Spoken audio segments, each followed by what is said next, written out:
Chers auditeurs et chères auditrices, bonjour ou bonsoir et bienvenue dans les balades d'émotions. Comme dans chaque épisode, nous parcourrons ensemble le territoire de notre communauté de communes de Frossay à Saint-Brévin, en passant par Corsay, Saint-Viaud, Saint-Père-en-Retz et bien sûr Paimboeuf. À travers cette mosaïque de communes, nous essayons de vous faire découvrir ou redécouvrir les éléments du patrimoine devant lesquels nous passons chaque jour et qui font pourtant de notre territoire une destination d'exception. Installez-vous confortablement, que vous soyez à la maison ou au travail, et partons tous ensemble pour une balade d'émotions.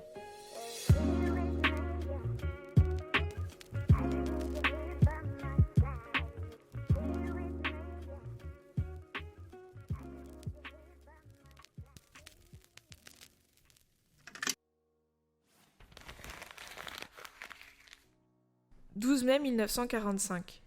Cet après-midi-là, nous sommes arrivés avec toute ma section dans le village de Saint-Viaud. Le soleil qui avait brillé toute la journée entamait lentement sa descente pour laisser place au crépuscule.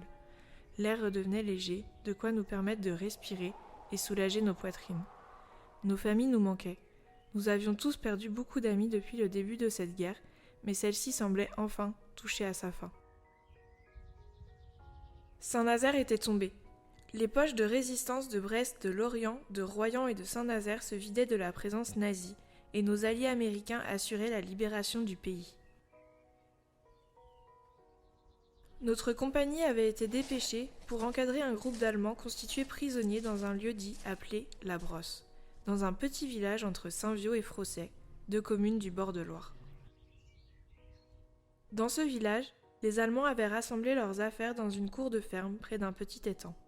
Un alignement parfait de sacs. Les armes, les munitions, les mines avaient été déposées dans la grange, tandis que les hommes, eux, nous attendaient au fond du hangar. Moi et mes compagnons avons tour à tour pioché dans ce tas à la recherche d'un souvenir à emporter avec nous. J'ai pu récupérer une baïonnette qui m'a depuis suivi partout et à laquelle je tiens énormément à cause des événements qui ont suivi. Un ordre de rassemblement fut annoncé. Les quelques soldats et chefs allemands qui participaient à la gestion des stocks près d'un pressoir durent regagner leurs semblables. Moi, je me suis légèrement écarté du groupe et j'ai regagné l'entrée. En sortant, je croise un civil qui semblait vouloir entrer dans la grange.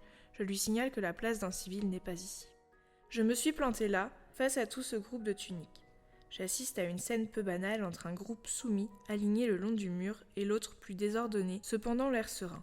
Une pensée va à ma famille, disparue dans le drame d'Oradour-sur-Glane, quelques mois plus tôt. Je regarde ce groupe d'Allemands qui aurait bien pu participer à l'extermination des miens, et alors un sentiment étrange parcourut mon esprit. Certains de mes camarades se tapaient sur l'épaule, comme si leur équipe venait de remporter une rencontre sportive. D'autres s'échangeaient des cigarettes, impatients de pouvoir aller se reposer et profiter d'un moment pour écrire leurs lettres. Derrière moi, je devinais le bruit d'une charrette mal graissée qui passait devant le hangar. Un gendarme demanda à son propriétaire de presser le pas. Une famille venait de se mettre à table dans la maison qui jouxtait la grange. On pouvait les apercevoir depuis l'entrée au travers de leurs fenêtres. Ils se partageaient des plats. Une femme déposa une cruche sur la table. La soirée venait de débuter. Les derniers rayons de soleil venaient de passer l'horizon. Tout était calme. Cela faisait bien longtemps que la vie ne nous avait pas montré ce visage-là. Alors que tout semblait se dérouler sans grabuge, alors que tout le monde se sentait à l'abri du danger, alors que la guerre avait pris fin un peu partout dans le monde et que même le chef du Reich allemand avait mis fin à ses jours quelques jours plus tôt, un dernier drame survint. Abasourdi, je vis le toit de la grange s'élever de quelques mètres sous l'effet d'une explosion assourdissante accompagnée du claquement sourd de détonation. Dans la confusion la plus totale, tout le monde se jette à plein ventre, les Allemands d'un côté et les miens de l'autre. Seuls 2 hommes restent debout, le sous-officier allemand et moi-même. Lui, peut-être par devoir, mais moi par orgueil et aussi certainement parce que je m'en fichais.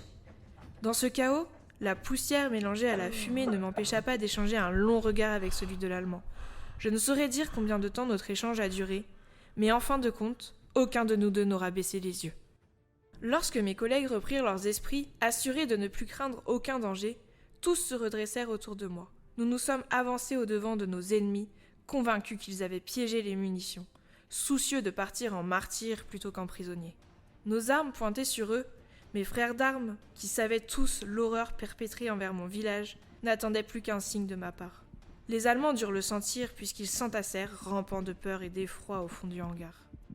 Le doigt crispé sur la gâchette de nos armes, les nerfs à vif après cette explosion qui aurait pu nous arracher la vie, rien ne comptait plus à ce moment que la décision que nous allions prendre. Cela faisait presque 7 ans que la guerre avait commencé. 7 longues années de combats et de haine entre les deux camps. Combien d'hommes et combien de femmes avaient déjà perdu la vie? Combien d'enfants ne reverraient plus jamais leurs parents? Combien de sang, combien de larmes avaient coulé durant ces 7 années de guerre? Alors que nous pensions cet enfer terminé, nous revoilà, me revoilà à devoir faire un choix. Devions-nous leur ôter la vie comme ils auraient ôté la nôtre? Devions-nous leur accorder cette mort rapide, se laisser aller sous l'impulsion de cette haine, de cette rage à laquelle chacun d'entre nous aurait souhaité céder et moi peut-être un peu plus que les autres? J'avais là l'occasion d'assouvir ma vengeance et d'honorer les miens. Après tout, sous le couvert de la guerre, bien des choses avaient été étouffées, voire légitimées. Personne n'aurait rien dit. Mais la guerre était finie. J'ai pensé à ma maman, qui avait dû regarder apeurée elle aussi les fusils des soldats. Le temps d'une seconde, ce n'étaient plus mes ennemis que je tenais en joue. J'étais devenu le tortionnaire, le bourreau, faisant d'eux des victimes qu'ils n'étaient pas. Il était hors de question de faire comme eux. Ma famille n'aurait pas souhaité me voir ainsi. Après une courte hésitation intérieure, je fais demi-tour et hurle « Rassemblement !» Aujourd'hui, je suis satisfait de cette décision, et même heureux. Lors du rassemblement et de l'appel qui suivit, certains ne retrouvèrent pas leurs copains. Manquaient 5 de nos camarades, piégés dans l'explosion. Je ressortais de la grange et m'aperçus que la maison où dînait la famille avait été touchée de plein fouet par l'explosion. On évacuait déjà les corps de 2 hommes, dont l'un d'eux sur une civière qui semblait encore pouvoir respirer. On l'évacua vers l'hôpital de Saint-Jacques à quelques kilomètres d'ici, mais le malheureux périra le lendemain matin de ses blessures. Au total, ce sont 7 personnes qui ont perdu la vie à cause de cette explosion, devenant ainsi le dernier acte de guerre sur le sol français. Bien des années plus tard, en 2018, on voulut me décorer. Je n'acceptais que pour rendre hommage à mes compagnons tombés lors de l'explosion, et non pour notre geste de clémence. Preuve que malgré les horreurs et l'indicible, la part d'humanité en nous reste plus forte. Actuellement, il se passe la même chose ailleurs. Je voudrais qu'ils comprennent. La guerre, c'est quoi? C'est affreux. Il faut réfléchir, éviter que ça se représente. Seront-ils tous capables d'éviter que ça se représente?